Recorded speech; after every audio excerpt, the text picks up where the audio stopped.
আসলে র্যাফেল ড্রটা আমাদের raffle draw মুখ্য বিষয় নয়। আমাদের র্যাফেল ড্রটা হচ্ছে ব্যবসায়িক বান্ধব এবং প্রতি বছরের ন্যায় একটা আমরা র্যাফেল ড্র দিয়ে থাকি। এটা হচ্ছে আমরা জনগণের স্বার্থে এবং ক্রেতাদের স্বার্থে দিয়ে থাকি। র্যাফেল ড্র পুরস্কার জিনিসটা খুব ছোট্ট হতে পারে, কিন্তু এটা একটা আকর্ষণীয় বিষয়। সেই কারণে আমরা প্রতি বছর নিয়ে একটা র্যাফেল ড্র দিয়ে থাকি। এটা হচ্ছে ব্যবসায়িক একটা পলিসি, সেই হিসেবে আমরা দিয়ে আসছি। তবে এই র্যাফেল ড্র দিতে গিয়ে আমাদের অনেক কর্মকর্তা অনেক ত্যাগ স্বীকার করেছেন, অনেক কষ্ট স্বীকার করেছেন। র্যাফেল ড্র অনুষ্ঠান যখন একটা প্রস্তাব আসছে আমাদের সংসদে, তখন আমাদের কার্যকরী পরিষদের একটা সিদ্ধান্ত নিয়েছিল যে আমাকে আহ্বায়ক করার জন্য সবাই সম্মতিক্রমে আমাকে আহ্বায়কের প্রস্তাব রাখছে। পরে আমি শুনলাম, বললাম ভাই আসলে আমাকে আহ্বায়ক করেছেন, কিন্তু আমি তো সময় দিতে পারবো না, আমার একটা প্রোগ্রাম আগের থেকে সেটিং হয়ে গেছে, আমি 15ই রমজান উমরার উদ্দেশ্যে সৌদি আরব রওনা হয়ে যাব। ওনারা এত আন্তরিকভাবে আমাকে ভালোবাসে, ওনারা বললো যে ভাই আপনার সৌদি আরব যান, কিন্তু বাকি কাজটা আমরা আজ যারা কমিটিতে আছে তারাই আমরা চালিয়ে যাবো, আপনি টেনশন করিয়েন না। তো র্যাফেল ড্র অনুষ্ঠান যাওয়ার চেয়ে কষ্টকর অনেক বেশি। এগুলো অনেক কাজ করতে হয়, ফ্লোরে যোগাযোগ রাখতে হয়, যে কাস্টমারদেরকে সন্তুষ্ট কীভাবে করা যায় ওইগুলো করতে হয়, এবং র্যাফেল ড্র কবুনটা আসলে কাস্টমার পাচ্ছে কিনা সঠিকভাবে এগুলো মনিটর করতে হয়। এই র্যাফেল ড্র অনুষ্ঠানে যারা সম্পৃক্ত আছেন, আপনি তাদের আমাদের 19 জন সদস্য বিশিষ্ট কমিটি আছে, কিন্তু 19 জন সদস্য সবাই পরিশ্রম করেছেন, কিন্তু তারা স্পেশাল একটা পরিশ্রম করেছেন। সে র্যাফেল ড্র অনুষ্ঠানের আহ্বায়ক হিসেবে ছিলাম আমি, বাকি যুগ্ম আহ্বায়ক ছিল মোশাররফ হোসেন, যুগ্ম সাধারণ সম্পাদক। আমাদের অনেক পরিশ্রম করেছে বেচারা, একবার বাড়িতে যেতে হচ্ছে, একবার এখানে, একবার বাড়িতে ওনার একটা বাড়ি করতেছে, ওইখানেও সময় দিতে হচ্ছে। সেই কারণে উনি অনেক পরিশ্রম ত্যাগ স্বীকার করে আমাদের এখানে র্যাফেল ড্র সাকসেস করতে পেরেছে। ওনারা না হলে আমি আসলে এতটুকু করতেও পারতাম না।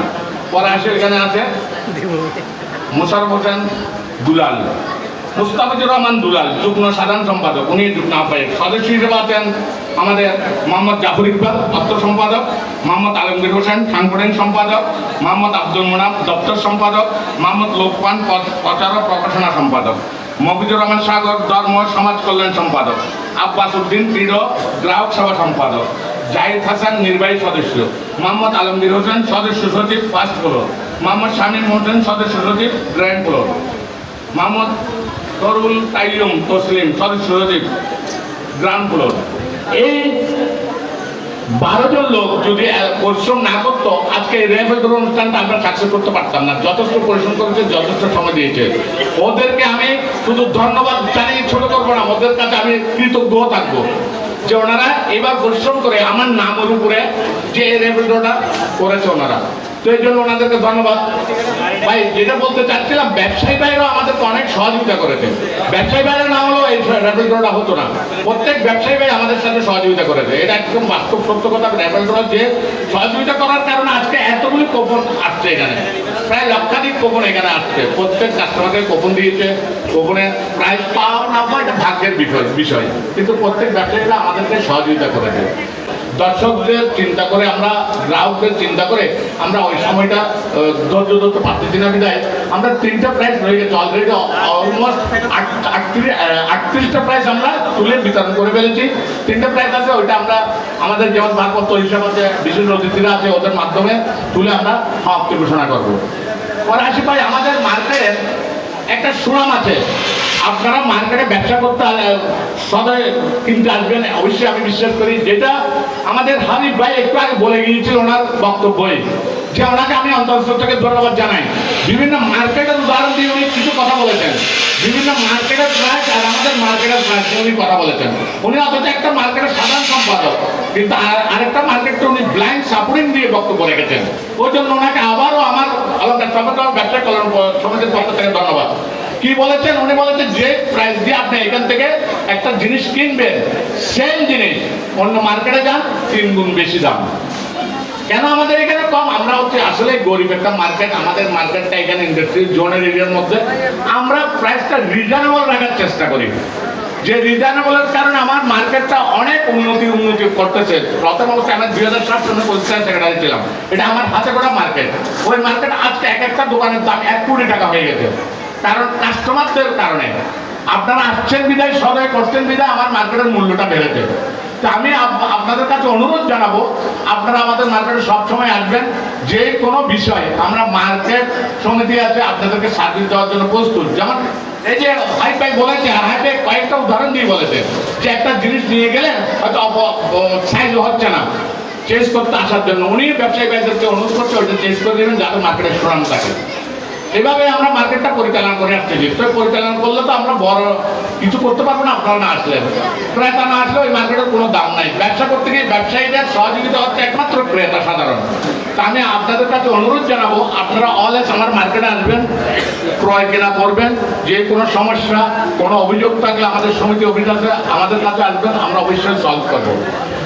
পরিশেষে আমার বক্তব্য দীর্ঘায়িত করবো না, মানুষের গরম অধৈর্য হয়ে যাচ্ছে। আমার যে পাটতলী থানার অফিসার ইনচার্জের কথা বললাম যে উনি জনবান্ধব একজন অফিসার। কেন বললাম দেখেন, আমাদের সরকারি ডিক্লারেশন দিয়েছে, প্রথম ডিক্লারেশন দিয়েছিল যে তারল্য সংকটের কারণে যে বিশ্বে একটা যুদ্ধ চলছে, আপনারাই জানেন ইরাক ইসরায়েল আমেরিকা নিয়ে একটা যুদ্ধ হচ্ছে, সেইখানে ওই যে তেল সংকটের কারণে সরকার একটা নীতি করেছে, সরকার একটা আইন পাস করেছেন, সেই আইনকে আমরাও শ্রদ্ধা জানাই। আমরা আইনের বাইরে নয়, সরকারকে সমর্থন দিতেই হবে যে যেখানে থাকুন না কেন। আমরা জলে বাস করে কোনের সাথে যুদ্ধ করা যাবে না, সরকারের সিদ্ধান্তে আমরা অটল রাখতে চাই। কিন্তু সেই হিসাবে আমাদের পার্শ্ববর্তী থানা পাটতলী থানার অফিসার ইনচার্জ আমাদের কতটুকু সহযোগিতা করেছে, সেই জন্য বললাম উনি জনবান্ধব একজন অফিসার। প্রথম ঘোষণা ছিল সরকারিভাবে সকাল 10টা থেকে 6টা পর্যন্ত মার্কেট বন্ধ থাকবে, 5 দিন এটা অতিবাহিত ছিল। এই 6টার মধ্যে আমাদের কোনো পাটতলী থানার কোনো একটা অফিসার আমাদের মার্কেটে ডিস্টার্ব করতে আসেনি, আমাদের কোনো হাই এলো পর্যন্ত করে নাই। উনিও মনে করছে এটা কতটুকু সাকসেস হচ্ছে না হচ্ছে একটু অবজার্ভ করি, আমরাও সেই দিকে ছিলাম। আমাদের অনেক ব্যবসায়ী বাইরে বলছে ভাই একটা কি বলবেন, অনুরোধ বন্ধ বা খোলার কথা বলবেন, আমরা একটু অবজার্ভ করি। সেই হিসেবে উনি আমাদেরকে যথেষ্ট সময় দিয়েছে, কথা বলে নেই। এবার সেকেন্ড বার 5 দিন পরে অনুমোদন হবে 7টা পর্যন্ত খোলা থাকবে।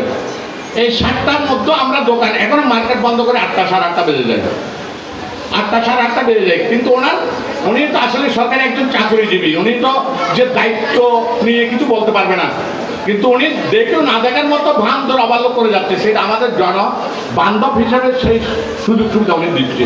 তো সেজন্য বললাম ওনাকে আবারও ধন্যবাদ জানিয়ে আমি শেষ করতে পারবো না, ওনার কাছে কৃতজ্ঞতা প্রকাশ করতেছি।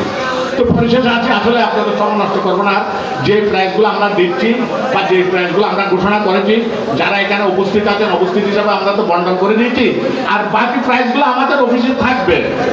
আপনারা নিঃসন্দেহভাবে থাকবেন যে এই প্রাইসগুলো আপনারা পাচ্ছেন কিনা। প্রত্যেকের নাম্বার আমরা ফোন করার চেষ্টা করতেছি, প্রত্যেককে ফোন দিচ্ছি। আমরা 1 থেকে 7 দিন পর্যন্ত সময় দিচ্ছি, 7 দিনের মধ্যে এসে যার নাম্বারে ফোন যাবে, আর ফোন না গেলেও যদি আপনাদের কোপন প্রমাণ ডকুমেন্ট থাকে আপনাদের অফিসে আসবেন, আমরা যার প্রাইস তাদেরকে বুঝিয়ে দেওয়ার চেষ্টা করব। কারণ আমরা চাচ্ছি স্বচ্ছতা। অনেকে বলে অনেক জায়গায় এই কোপন আরে ভাগ বাটারোয়া খাওয়ার কোপন, আমাদের এখানে গ্যারেন্টি দিয়ে আমি বলবো যে আমাদের এখানে ভাগ বাটারোয়া করার কোনো কর্মকর্তা ওই কাজে লিপ্ত নয়। আমরা চাচ্ছি স্বচ্ছভাবে মার্কেট চালাবো, স্বচ্ছভাবে হিসাব